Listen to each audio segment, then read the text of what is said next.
உங்கள்கிட்ட ஒரே கேள்வி கேட்குறேன். எடப்பாடி பழனிசாமி எதுக்கு சார் திருப்பியும் பாஜக கூட வந்தார்? காரணமே இதுதான். ஏன்னா எடப்பாடி பழனிசாமிக்கும் தெரியும், மு.க. ஸ்டாலினுக்கும் தெரியும், திருமாவளவனுக்கும் ரொம்ப நல்லா தெரியும், இந்து வாக்குகள் ஒருங்கிணைக்கப்படுகின்றன, இந்துக்கள் ஒன்று சேர்கிறார்கள். இதைத்தானே இங்கே அவர் மோகன் பகவத் அன்னைக்கு சொன்னார் ஒரு வருஷம் முன்னால். சிறுபான்மையினர் உங்களுக்கு வரமாட்டாங்க அப்படின்ட்டு எடப்பாடி பழனிசாமிக்கு தெரியும். என்னதான் முட்டி மோதி தலைகள் நின்னாலும், தலைகள் நின்று தண்ணியை குடித்தாலும், தலைகள் நின்று டாஸ்மாக் சாராயம் குடித்தாலும் சிறுபான்மையினருடைய வாக்குகள் வராது. பேசாமல் நம்ம ஹிந்து வாக்குகளை மட்டுமே ஒருங்கிணைத்து கொண்டு போகலாம் அப்படிங்கிறத தான் அந்த சாஃப்ட். தமிழ்நாடு ஓரணியில் இணைந்து விட்டால் டெல்லியினுடைய காவி திட்டம் பொடி தவிடு பொடியாகிவிடும் அப்படின்னு சொல்கிறாரு. நான் சொல்கிறேன், ஆல்ரெடி தமிழ்நாட்டு மக்கள் உங்களுக்கு எதிராக ஜெயலலிதா சொன்ன இந்த தீய சக்திக்கு எதிராக ஓரணியில் நிற்கிறது.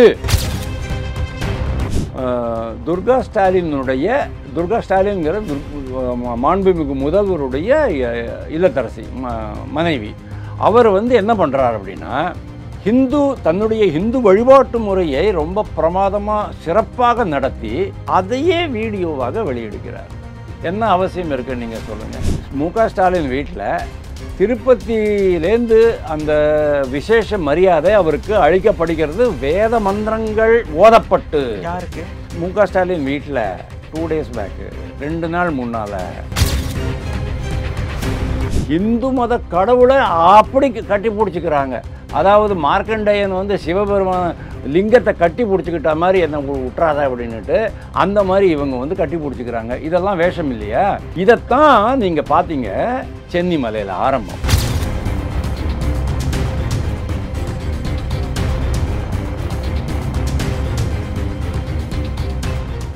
ரியல் ஒன் நேயர்களுக்கு வணக்கம். இன்று நம்மளுடைய நேர்காணலுக்கு அரசியல் விமர்சகரான திரு வாசுதேவன் அவர்கள் இணைஞ்சிருக்காங்க. சார் வணக்கம். வணக்கம் தமிழ். ஸ்டாலின் அவர்கள் சமீபத்தில் கொடுத்த ஒரு பேச்சில் ஒரு விஷயம் சொல்லியிருக்காரு. இப்படி எல்லாருமே ஓரணியில் தமிழ்நாடு அப்படின்ட்டு ஓரணியில் திரண்டோம் அப்படின்னா டெல்லியினுடைய காவி சட்டை கனவு பழிக்காது அப்படிங்கிற மாதிரியான ஒரு விஷயத்த பேசியிருக்காரு. காவி சட்டையின் கனவு பழிக்காது அப்படிங்கிற மாதிரியான ஒரு விஷயம் பேசியிருக்காரு. எப்படி பார்க்கறது? காவி சட்டைன்னு அவர் எதை மீன் பண்ணுறாரு அப்படின்னா,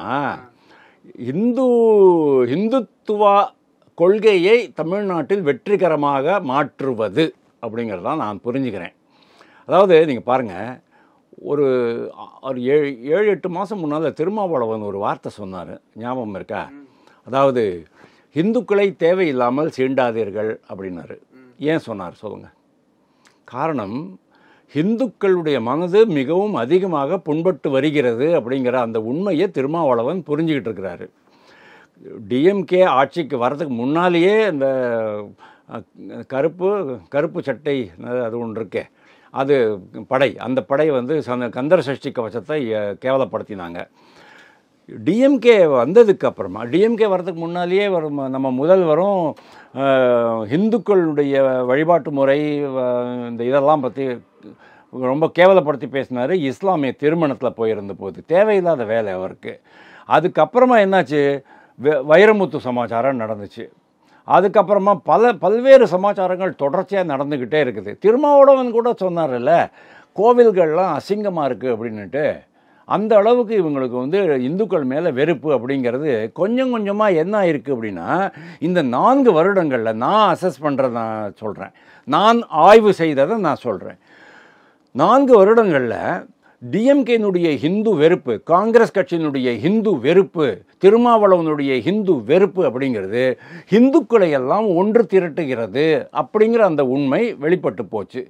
அதனால தான் நம்ம இன்றைக்கி பார்க்குறோம், துர்கா ஸ்டாலின்கிற மாண்புமிகு முதல்வருடைய இல்லத்தரசி மனைவி, அவர் என்ன பண்ணுறார் அப்படின்னா, தன்னுடைய ஹிந்து வழிபாட்டு முறையை ரொம்ப பிரமாதமாக சிறப்பாக நடத்தி அதையே வீடியோவாக வெளியிடுகிறார். என்ன அவசியம் இருக்குன்னு நீங்கள் சொல்லுங்கள். பிராமண பெண்கள், ஃபர்ஸ்ட் ஆஃப் ஆல் பிராமணனே கேடு அப்படின்னு சொன்னவங்க தான் இவங்கெல்லாம்.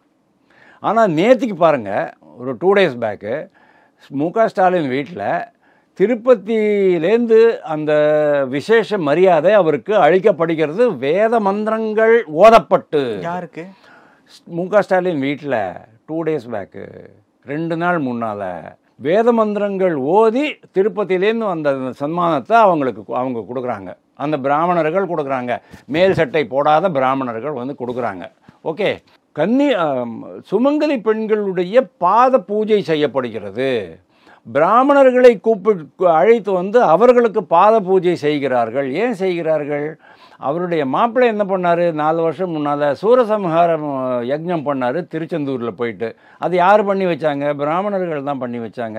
ஒரு பக்கமாக இந்து மதத்துக்கு எதிராக வேலை பண்ண வேண்டியது, உள்ளுக்குள்ளே வந்தாச்சு சொன்னால் இந்து மத கடவுளை அப்படி கட்டி பிடிச்சிக்கிறாங்க.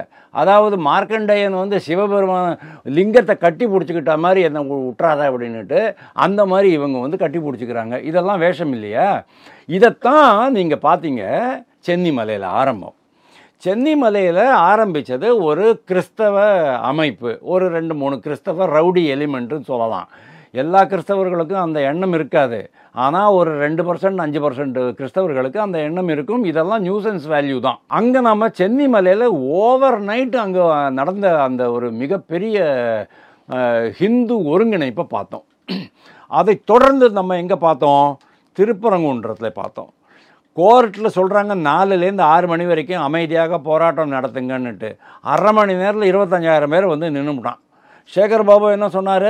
இது வந்து ஆன்மீகவாதிகள் அல்ல, இவங்கெல்லாம் பிஜேபிக்காரங்கன்னார். அப்படின்னா பிஜேபி இவ்வளோ பெருசாக வளர்ந்துருச்சுன்னு நம்ம எடுத்துக்கலாம் இல்லையா? அது ஒரு விஷயம் பார்த்தீங்க. அதற்கு அடுத்ததாக முருகன் மாநாடு பார்த்தீங்க. இதற்கு அடுத்ததாக நரேந்திர மோடியே வரார். நரேந்திர மோடி கிட்ட ஆர்எஸ்எஸ் சொல்லியாச்சு, நீ அங்கே போய் உக்காரு அப்படின்ட்டு. அவர் முதல்ல கன்னியாகுமரியில் அந்த இதில் போய் உட்காந்தாரு, அந்த பாறையில் போய் விவேகானந்தர் மண்டபத்தில் பாறையில் உட்காந்தாரு, தியானம் பண்ணார். தியானம் பண்ணுறது, பாறையில் உட்கார்றது, இதெல்லாமே வந்து காவி அணிஞ்சிக்கிட்டு வர்றது, இது எல்லாமே வந்து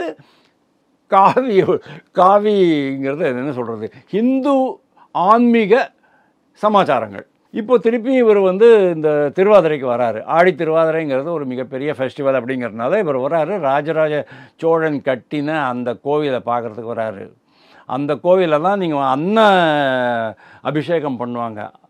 அண்டாவாக சோறு பண்ணிவிட்டு அதை அப்படியே வந்து அந்த லிங்கத்தை மறைப்பாங்க அதை வச்சுக்கிட்டு.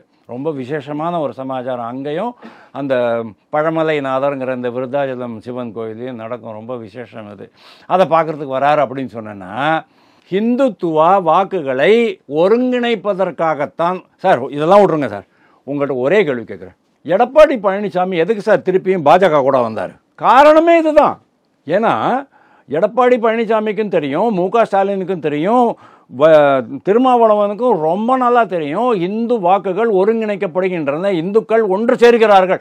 இதைத்தானே இங்கே அவர் மோகன் பகவத் அன்னைக்கு சொன்னார் 1 வருஷம் முன்னால். கட்டைங்கத்தோ பட்டைங்கன்னு சொன்னாரா இல்லையா?